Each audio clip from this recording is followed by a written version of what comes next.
All right, guys. I guess we're gonna start. The recording is currently not on YouTube, but it's on the MediaTek website. I mean, yeah, that's super helpful for the people who are watching the video. The professor is not here this week, so TAs are gonna do the next two lectures. So today it's me and Soham.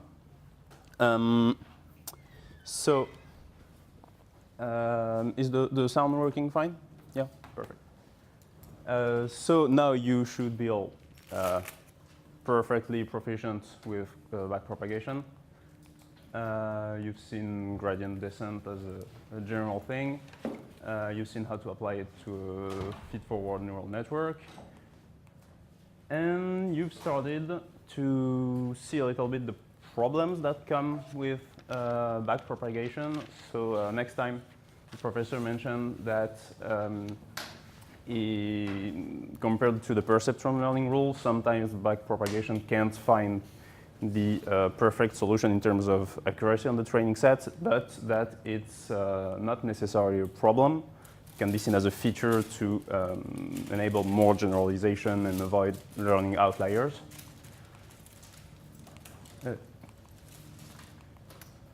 Now we're gonna dig a little bit deeper into problems of backpropagation, but this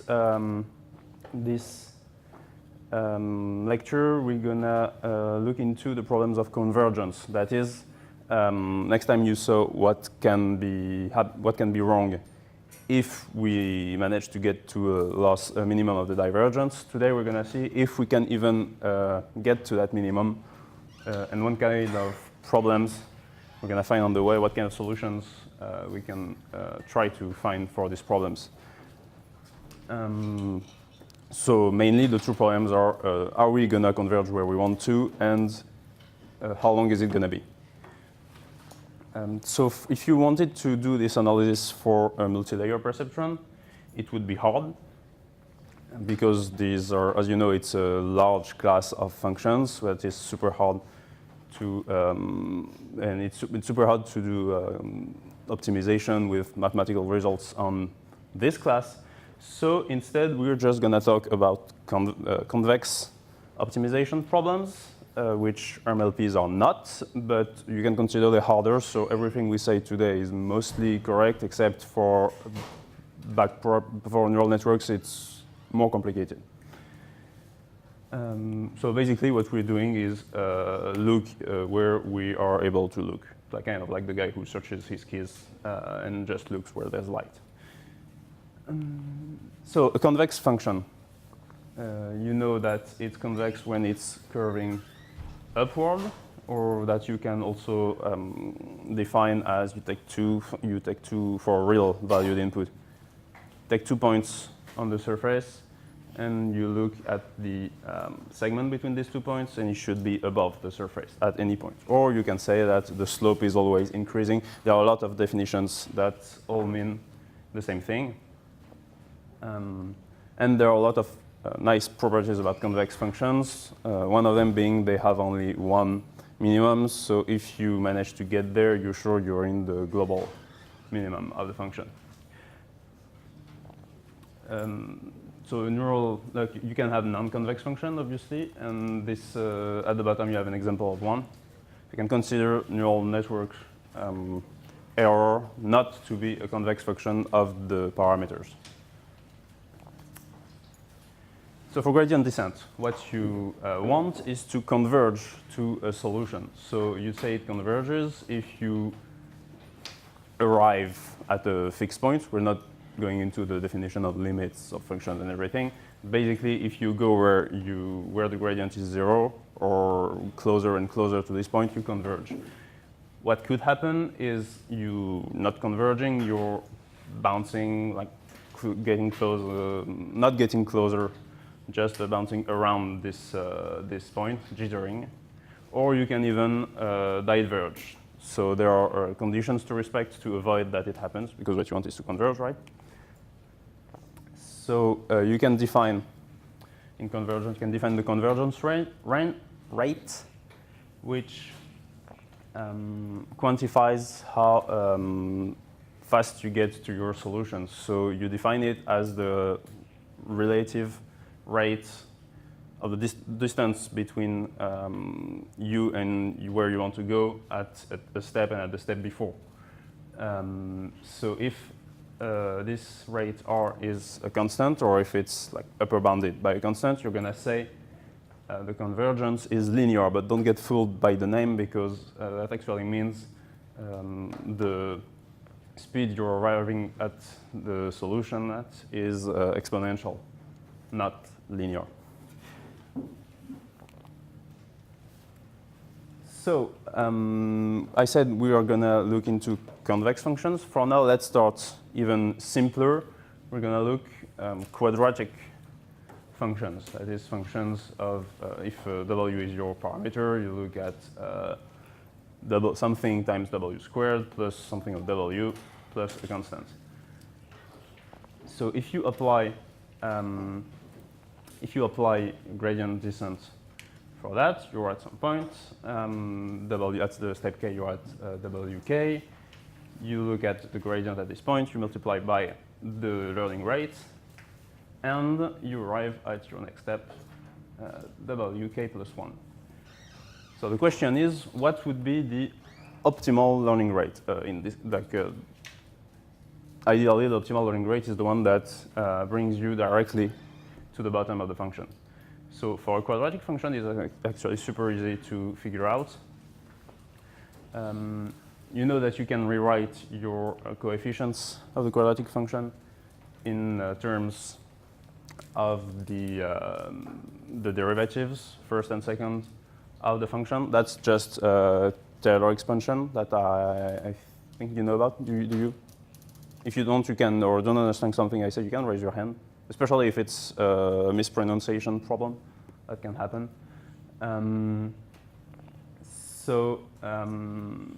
If you write your quadratic function this way, you can see that the minimum of the function can be written as compared to where you are,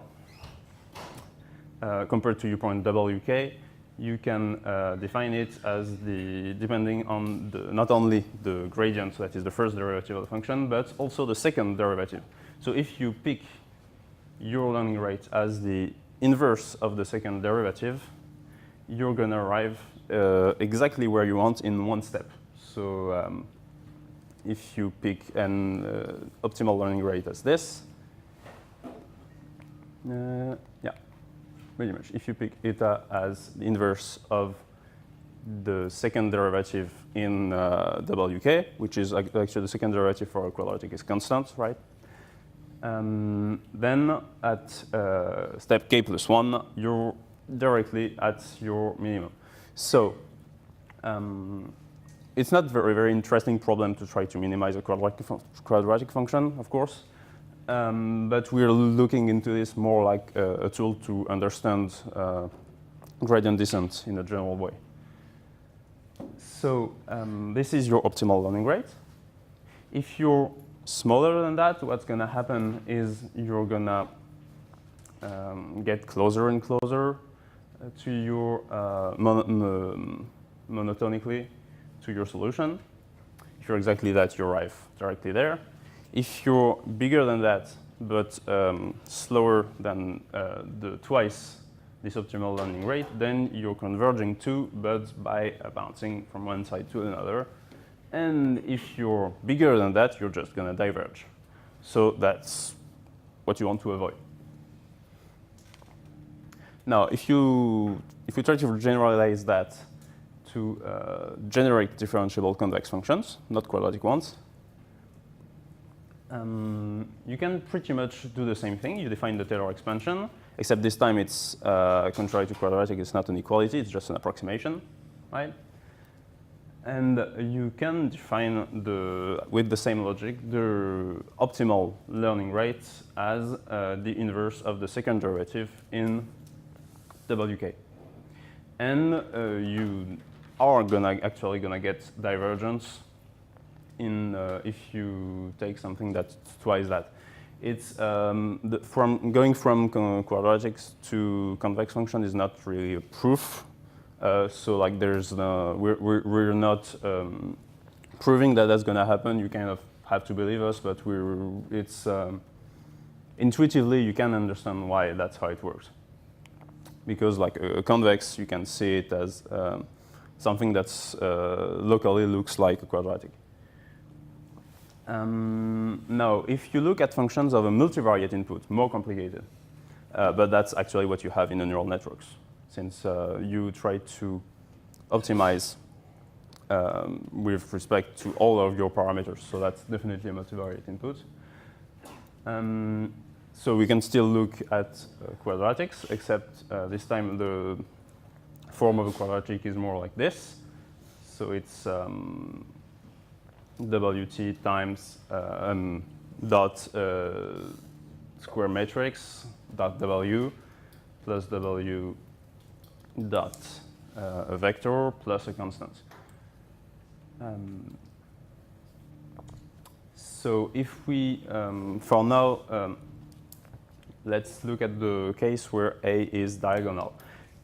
You already, I mean, if you suppose your function is convex, you already know that A would be symmetric and positive definite. So that's gonna come in handy later. So if A is in addition diagonal, you can also say that the by saying that the Wi are uncoupled. That is, you can move them independently from one another, and it's going to be easier with this curve. So basically, if you look at this curve, which is the equal value contour of your function, the axis, you can see that an equal value contour is basically an ellipse, and the axis, the axis of the ellipse are parallel to the axis. And in the form of your function, you can see that it's just a sum of independent terms that all depend on Wi.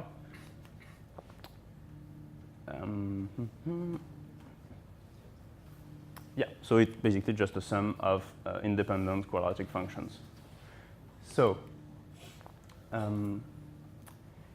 if you were to take slices of your function, like vertical slices like this, you'd get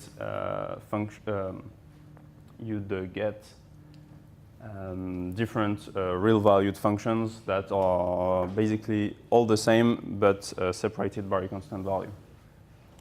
And that works for horizontal axis either as well. So basically, the descents with respect to each coordinate are uncoupled. So if you were to optimize each coordinate separately, you'd get different learning rates, and you could do that, and it would work perfectly well. Except that's not what gradient descent does, right? In gradient descent, you'd get a vector update rule, which would look like this. So from WK, you go to WK plus 1 by taking the gradient and multiplying it by a scalar learning rate. And that's it. So you update the entire vector in the direction of the gradient. So, and the gradient would be perpendicular to the equal value contour. So you see that it's not going really in the direction of the of the optimum. The thing is, if there's a big issue with this kind of learning rate of descent, and that's that what we mentioned for real-valued input is still true, and you're going to want your learning rate to be smaller than the optimal learning rate. But if you don't want to diverge, it has to be smaller than the optimal learning rate for every coordinate.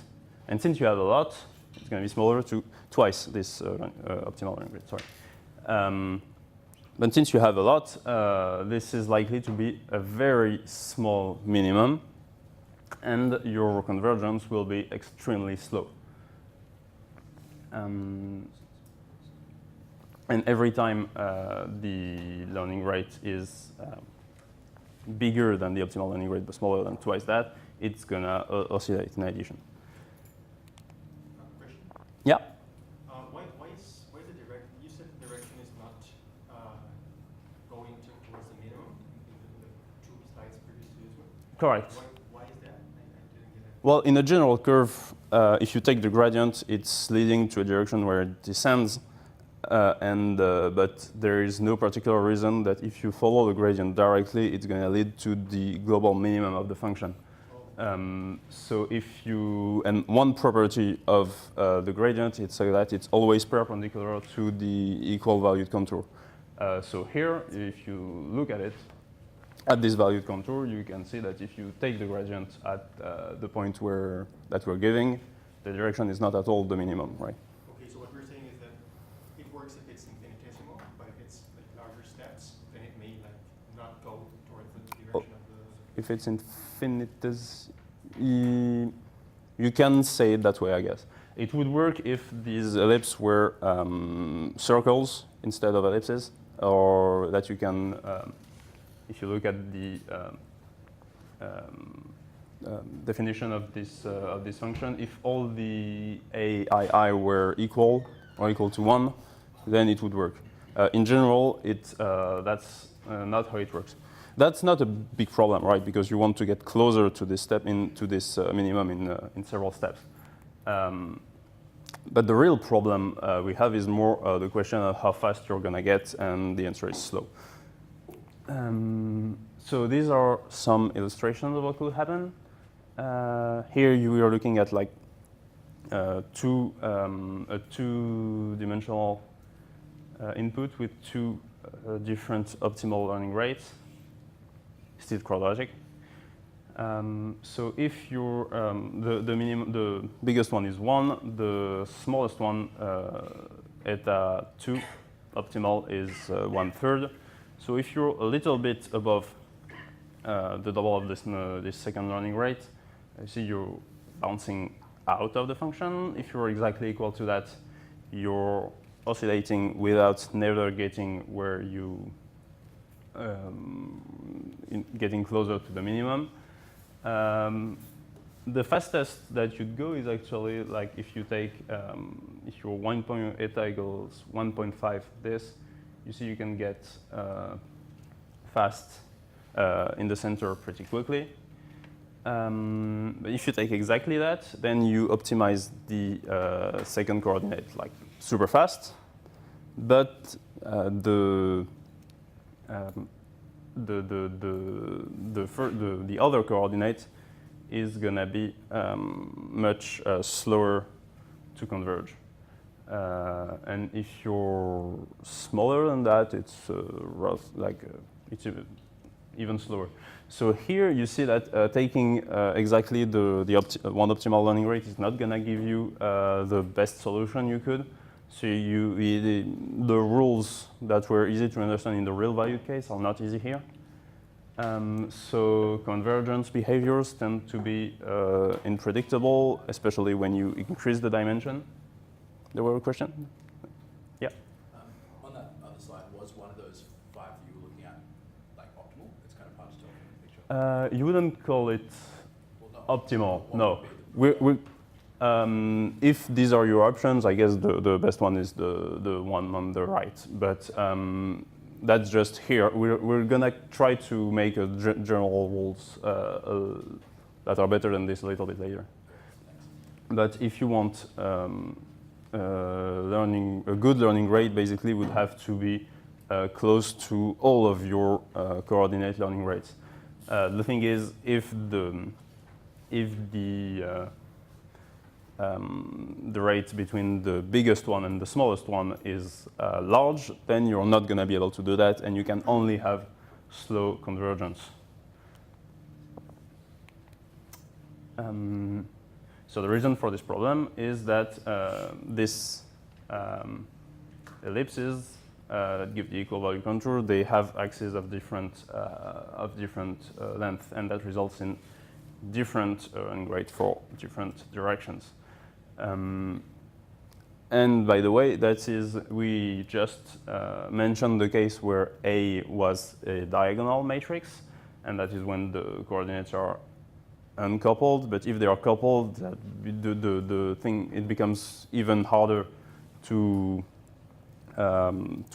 figure out, because you'd have to take a rotation of this figure. And if you move in one direction, you change the gradient in the other direction. So things become more complicated.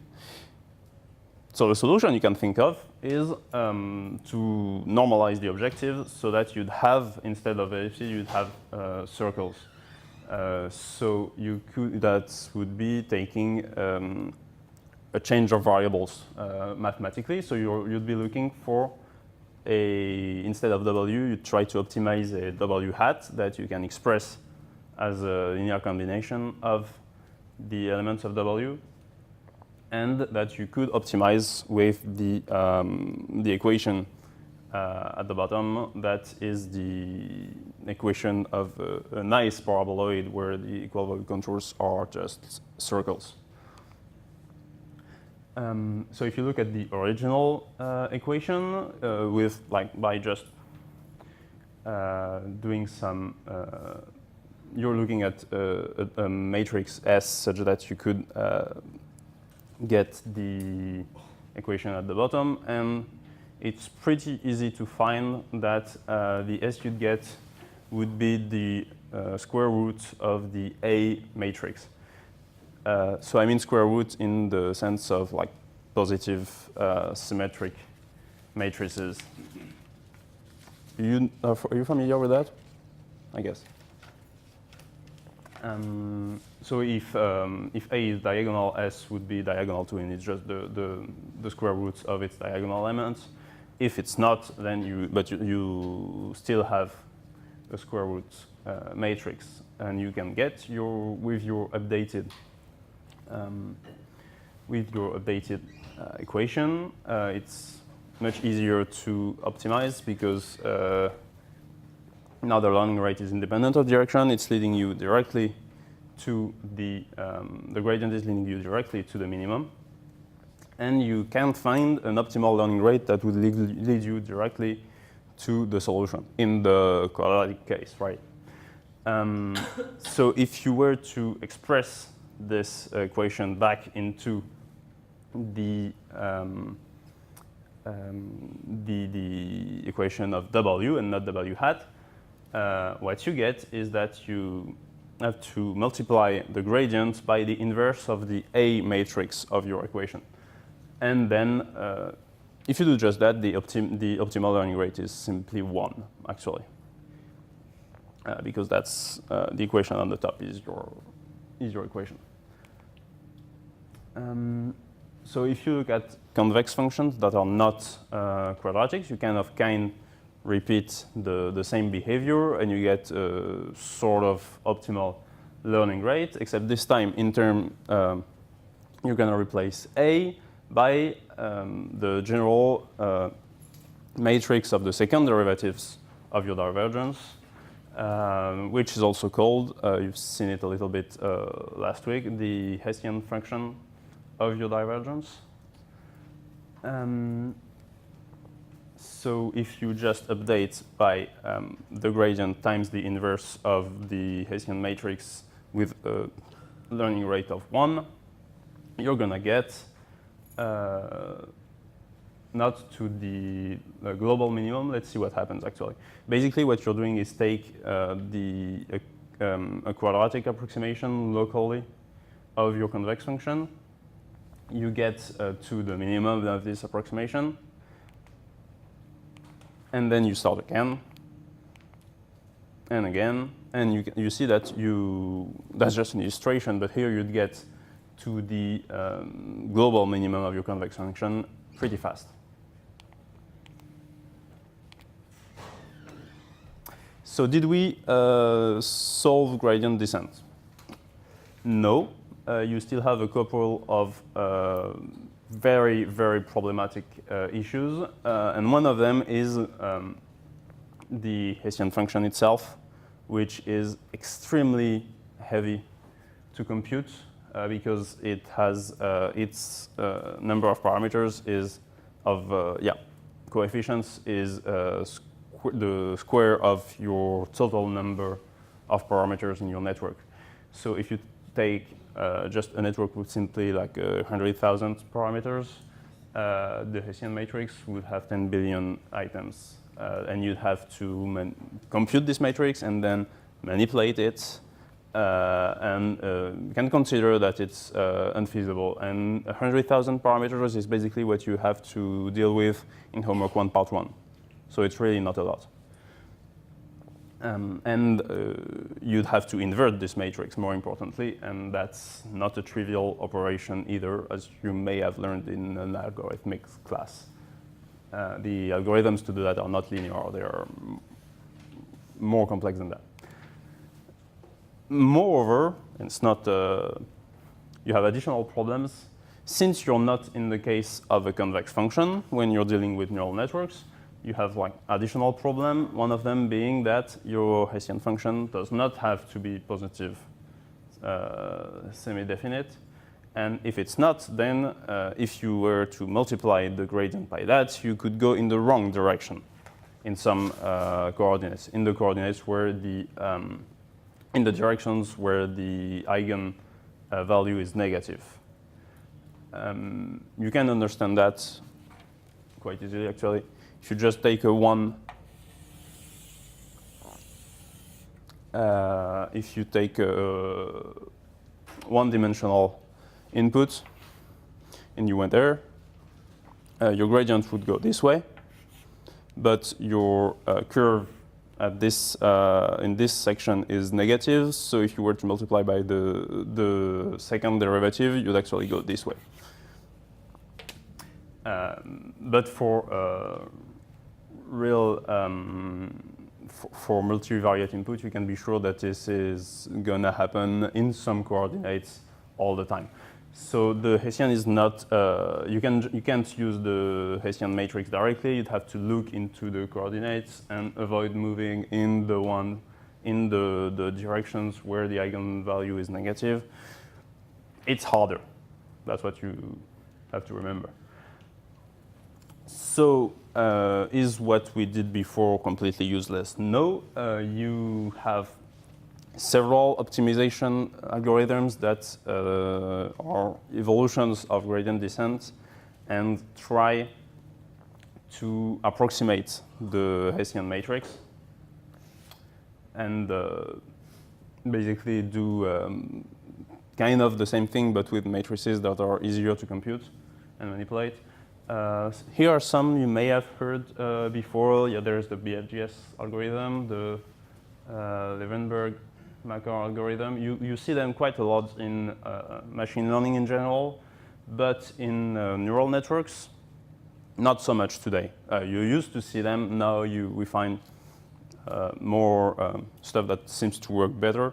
So most of what you're going to see next and Wednesday are examples of algorithms that are that apply well to neural networks. Other issue, the learning rate. So we saw that if you wanted to avoid getting out of getting away from your minimum, you had to have a learning rate that is smaller than twice the optimal learning rate in this convex curve.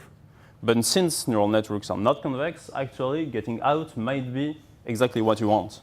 Like if your initial point was like in this area with this local minimum, you'd rather not get to this minimum, but have a learning rate that's big enough so that you can get out and get to another lower minimum. Getting to the global minimum in general is not reasonable, but where you want to get is a good local minimum. So if you have a big learning rate, it can help you escape local optima. But if you had always a big learning rate, then you'd never actually reach your local optimum, your an optimum. You'd just bounce around and never converge. So you kind of have to find the happy balance between these two phenomena. So what you usually do is just decay the learning rate. So you start with a large one and you gradually reduce it. So you have a lot of ways. Like here, this shows what will happen if you were to do that. So basically, that's what you want, right? You get out of the bad minimum and you went into a good minimum. So to decay your learning rate, you have a lot of ways to do that. You can do it regularly at a linear pace, a quadratic pace, several possibilities. What you will usually do in practice is simply take a constant learning rate, you train with it. At some point, you see that you stopped getting better. Your training loss or your validation loss, better, is stuck. Then you just divide it by 10, and you you start training back where you stopped, and you do that a couple of times, 3, 4, until you don't move at all. So that's it's not necessarily what's best, but it's super easy to implement, and it tends to work fine. So that's where we are right now. We saw some of the convergence issues, some related to solutions and problems dealing with second-order method. That just means using second derivatives. So that's all the part with the Hessian matrix. And the problems related to the learning rates and how you can solve that. So that is all for my part. Who's doing next thing? Oh, we don't have SOAM. This is bad.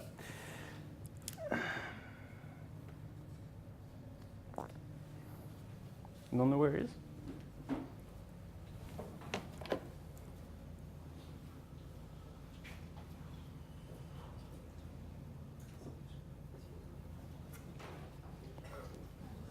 Okay, we kind of have a problem in structure right now.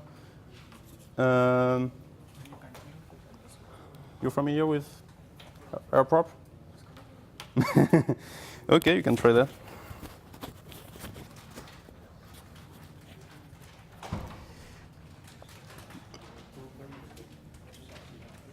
All right, so this is a very good time to take questions, if you have some. Yeah? Are there large gains from starting from large steps Mm-hmm. and then going higher steps? In your experience, I mean, all of this. In my experience, yeah. I mean, if you take, for example, the homeworks in this course, it can make a fair difference. I mean, if you start with a super high learning rate, obviously you're not going to learn anything. Usually, you start with something like 10 power minus 2 or 10 power minus 3, and at some point you stop improving. Then you, the first time you're gonna decay your learning rate is gonna bring some strong improvement. A second time can bring a little bit of additional improvement, and then you just get stuck in general. So yeah, it's not a theoretic tool. It actually works. Anything else? For anything that was before?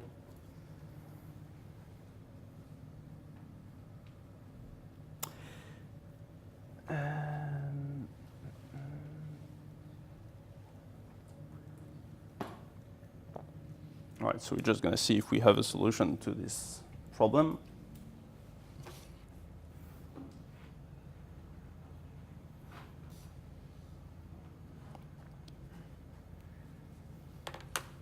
Otherwise, I guess I'll. Yeah. I don't know if you have said this before, but how do you set your initial learning rate? I mean, you will decay it, but how do you set the initial? It's kind of a handmade tool. I mean, I guess you could, if you know it's you're evolving in a space with this dimension, you know what kind of running rates tend to work in this case. Usually 0.01 or 0.001 are the ones you start with because they are small enough that you're going to get some initial progress and they leave the room for decaying a couple of times.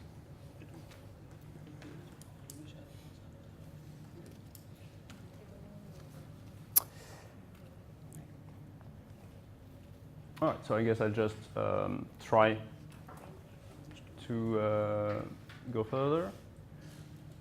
So if you take a step back, instead of, we're going to see like a couple of algorithms that are doing something a bit different from gradient descent and are kind of better, working better with respect to the problems we mentioned.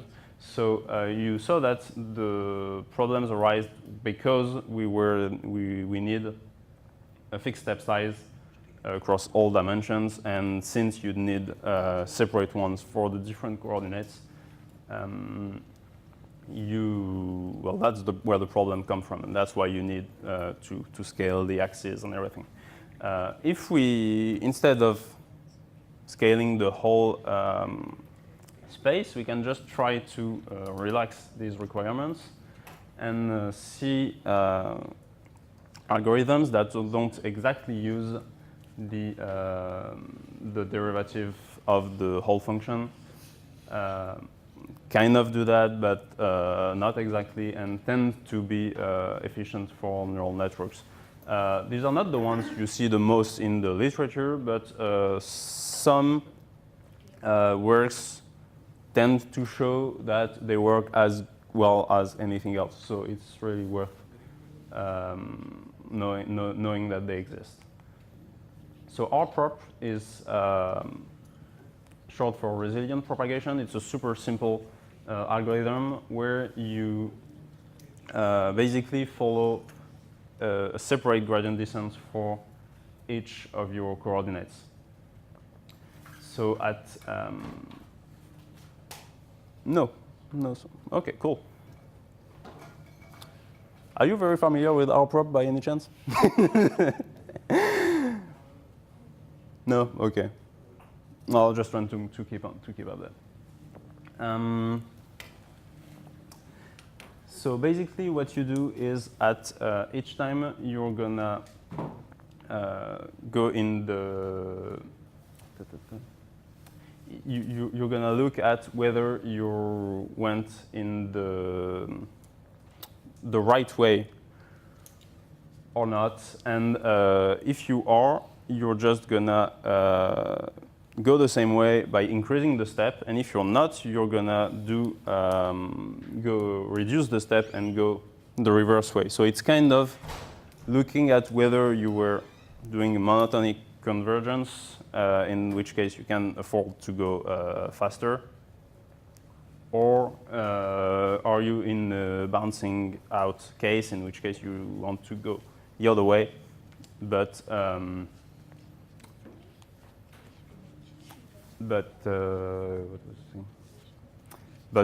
slower to avoid getting out of your minimum of the local convex zone. So what you take is you select an initial value, W hat, and you take a step at first. Basically you take a step in the direction, general sense, of the derivative. But that's a single valued. We're looking at it in the one-dimensional input case.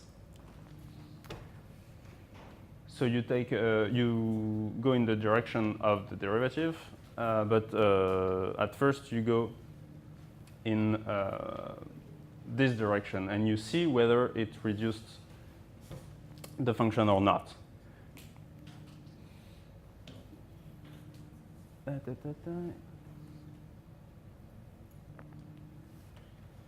So that's what you do at step 0.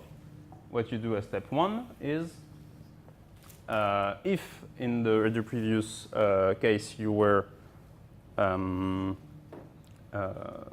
in the if you were going in the right direction, that is, if your value decreased, then you're just gonna go this way, but faster. So you multiply your step size by like a constant coefficient, alpha, and you keep on. And you do that until you actually got a bigger value at one step than you had at the previous step. So that means you're going, now you're going the wrong way, so you just go back. Oh, you're even bigger now, so you're just gonna go back the initial way. So you have few parameters here. You just need the increasing coefficient alpha and the decreasing coefficient beta, and that's about all. So as you see, you don't really need to compute the gradients here, right? Because you, if you're in a one-dimensional case, the gradient is just the direction. The derivative is just giving the direction. Here you have the algorithm itself is going to tell you which direction to go. So you just need to compute the derivative in the initial step. And there you just apply the Rprop iteration, and you don't need the derivative anymore. If you were, sorry. Yeah. If you don't calculate the derivative again, how do you know if you're going still in the right direction? Because what you use to know if you were in the right direction is not the derivative, but the difference between the value you had at this step and the value you had at the previous step. Which, so the increasing, what do you call that? The increasing rate, yeah, which is this thing that can be positive and negative, and that the derivative approximates locally. You just look at that, and that's all. That's what makes the derivative interesting. The thing is, if you want to do Rprop for a multi-dimensional input, what you do is just apply the Rprop algorithm for each coordinate separately. And you do that until, for each of your layers, for each of your coefficients, you apply what we just said. And you do that until you appear to have converged, pretty much.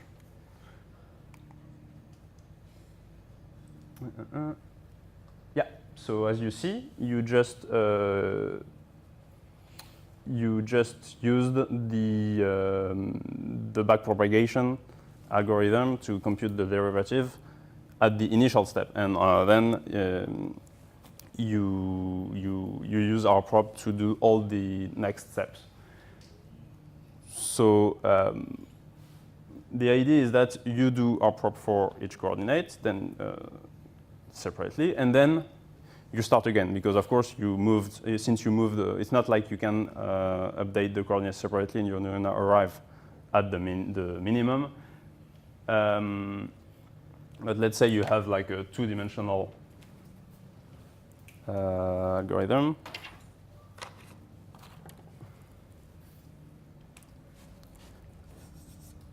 So W1, W2.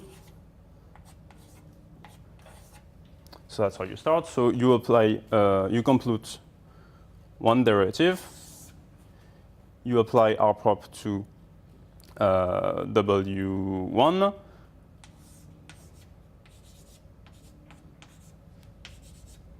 And W2 doesn't change. Then you apply Rprop to this one.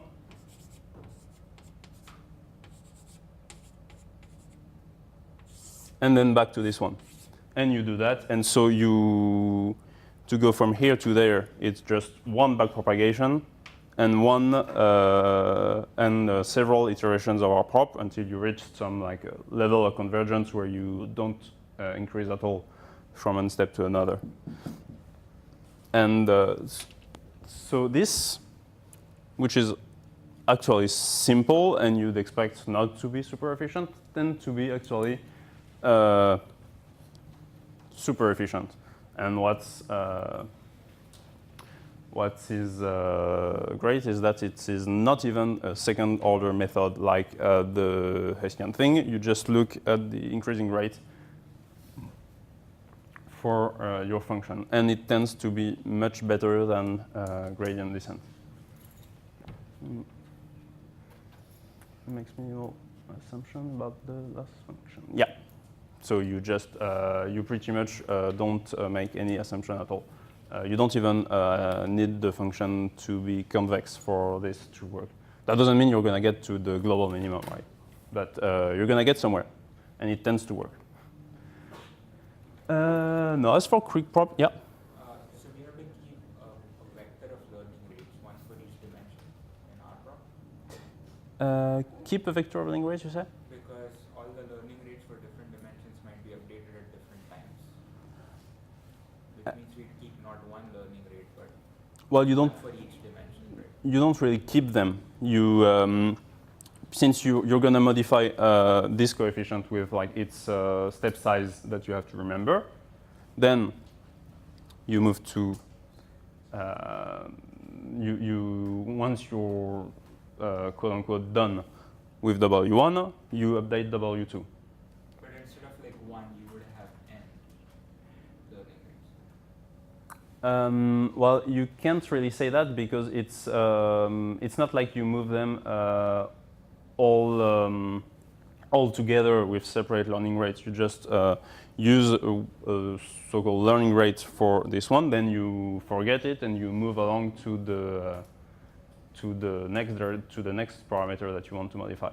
And when you go back for additional updates of W1, you start over. You don't take back the steps that you the alpha and beta that you remembered from the initial modification. Train each dimension separately? Pretty much, yeah. Separately, but since they are not independent, that's why you have to do that several times. Right? If you just stop there, you'd not have reached anything that looks like a minimum. But if you do that like 10 times, 50 times, in the end, you're in something that looks like a minimum. So each time we only update one parameter? Yeah. And each time you update one parameter, then the next one, and then you start over. And we only calculate the divergence, like the derivative of the divergence with respective to these parameters. Yes. But the thing is, if you want to compute the derivative of a parameter that's like on the first layer of your network, Yeah. you have to do the whole backpropagation basically, because all of the coefficients on the second layers and the later layers depend on this one parameter. So you, in this diagram, you compute backpropagation at every of this step. Here you backpropagation once, here you do backpropagation once, etc., etc. So you do much less backpropagation computations than you would with gradient descent. Other questions about Rprop?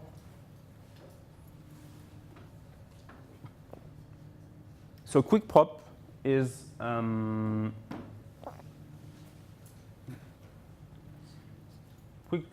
is based on the Newton updates. That is the gradient descent with rescaling by the invert of the Hessian matrix, everything we talked about. There are just a couple of big modifications. One of them is dimensions are independent, kind of like Rprop. So these are two methods to kind of uncouple the coordinates. So in Rprop, you just you use the Newton update for each dimension separately. So you'd compute the second derivative of the divergence with respect to one of the WIs. So this is actually, you may think that if you do that for all of the parameters, you need to compute something that's as big as the Hessian, but that's actually not true. It is less expensive to compute, even if it's not like completely obvious. And more importantly, the reason it's more simple than computing second derivatives is that you're gonna approximate that with finite differences. Kind of, in a way, what you did with Rprop with the derivatives, like you sort of approximate the derivative by looking at the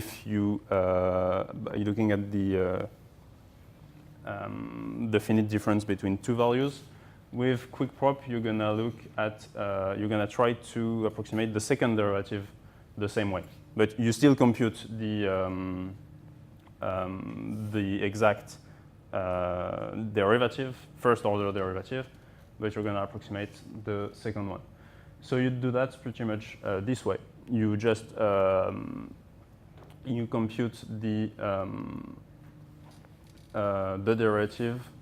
The second order derivative is going to be approximated by the difference between first order derivative at wk and at wk minus 1.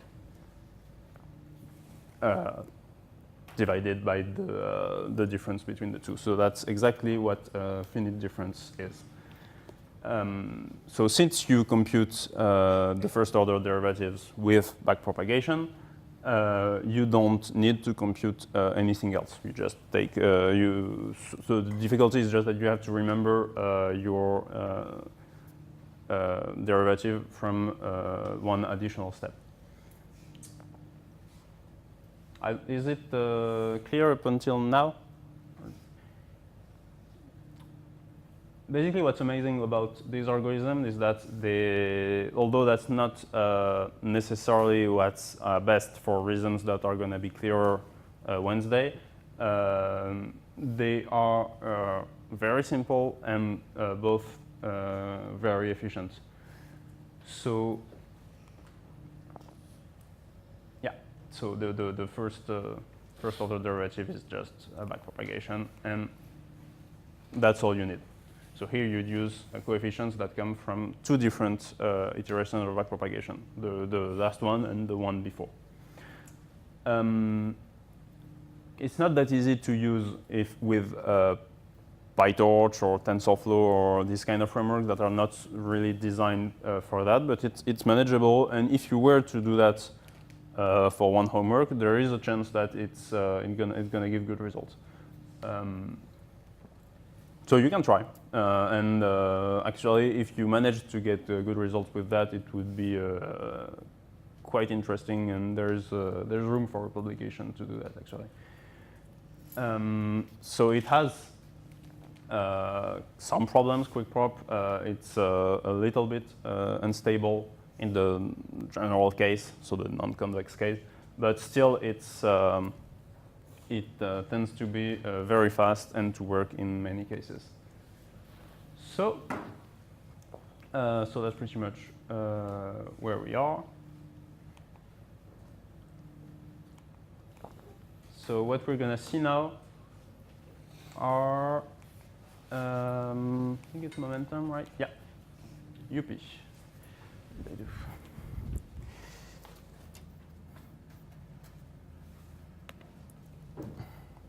Okay, so the famous momentum that you've all seen in homework 1 part 1 is another way to solve some problems of gradient descent. So we go back on regular gradient descent this time. So you have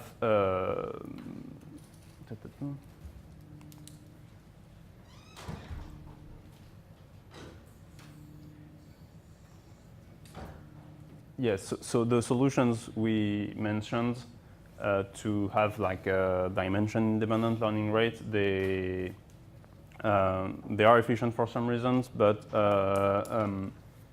still have some problems, like the fact that you tend to oscillate in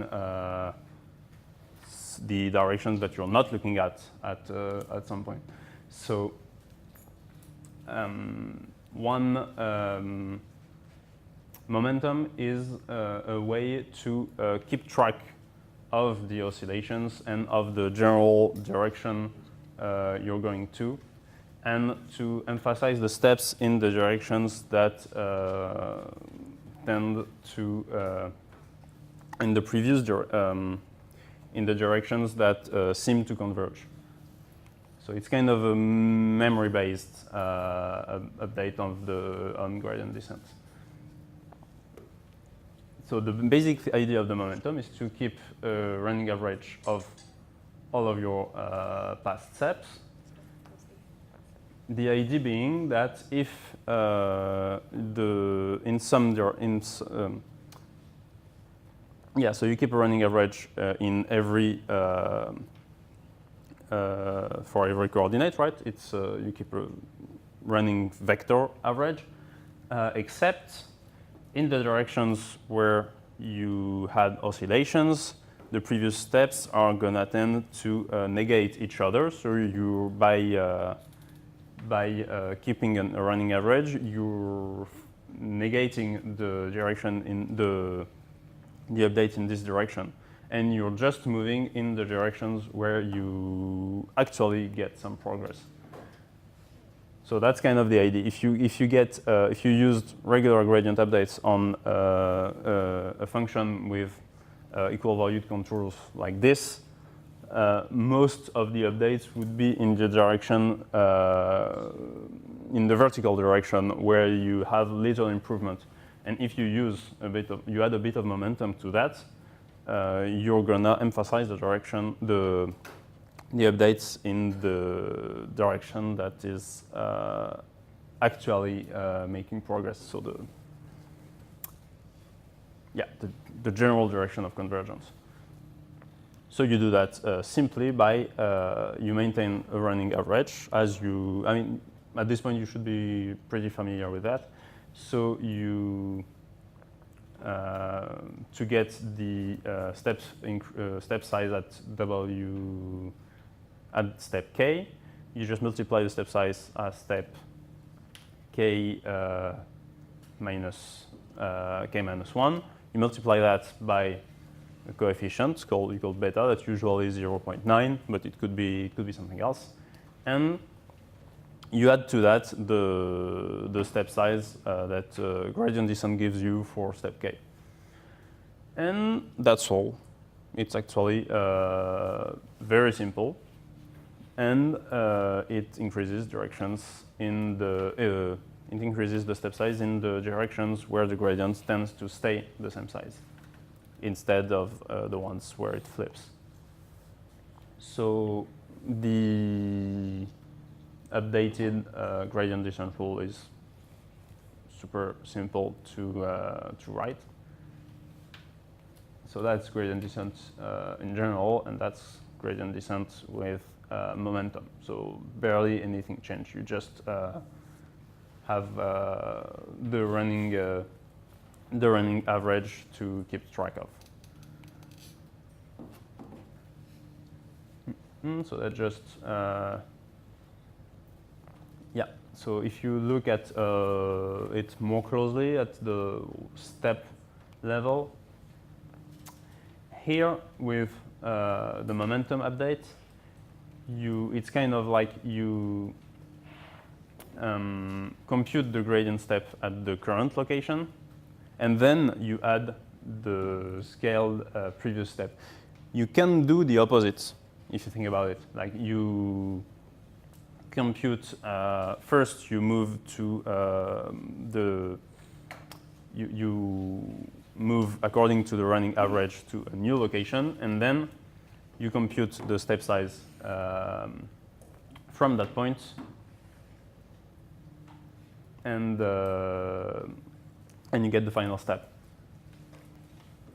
So if you do that, it's a little variation on momentum that's called Nesterov accelerated descent.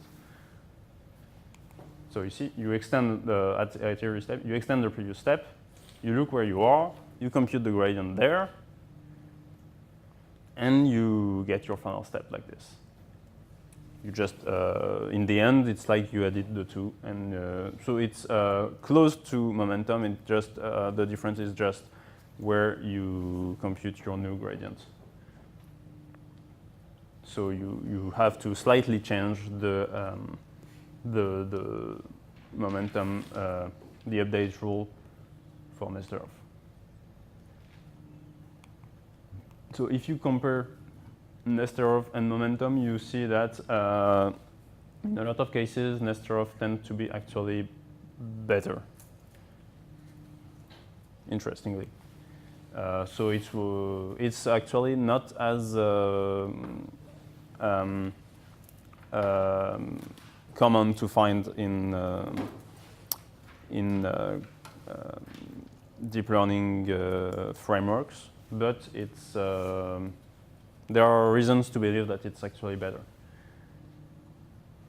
So where are we? I think, yeah. So this was actually all for today.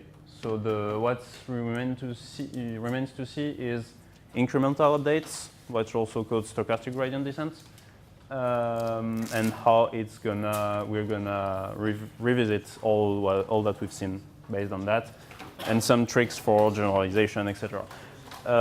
We apologize for the bit of confusion for the second part of the slides, because yeah, that's not the part that I was supposed to do, but so may have seen a little bit drafty.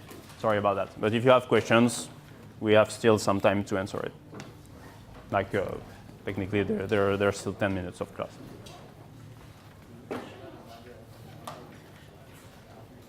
Yeah. Why is Rprop faster than normal gradient descent? Because you still need to calculate the entire gradient. It's but the thing is, it's not that it's faster than gradient descent with the Newton update, but contrary to the version with the Hessian matrix, Rprop you can actually compute, right? Because you don't need to compute the matrix of the second derivatives. So the difference is not in number of steps, but in the computational power you need to actually do it. It's a second order. That's a second order method, but with an approximation of the Hessian matrix. Kind of like the thing we mentioned, LFB, LFGS, etc.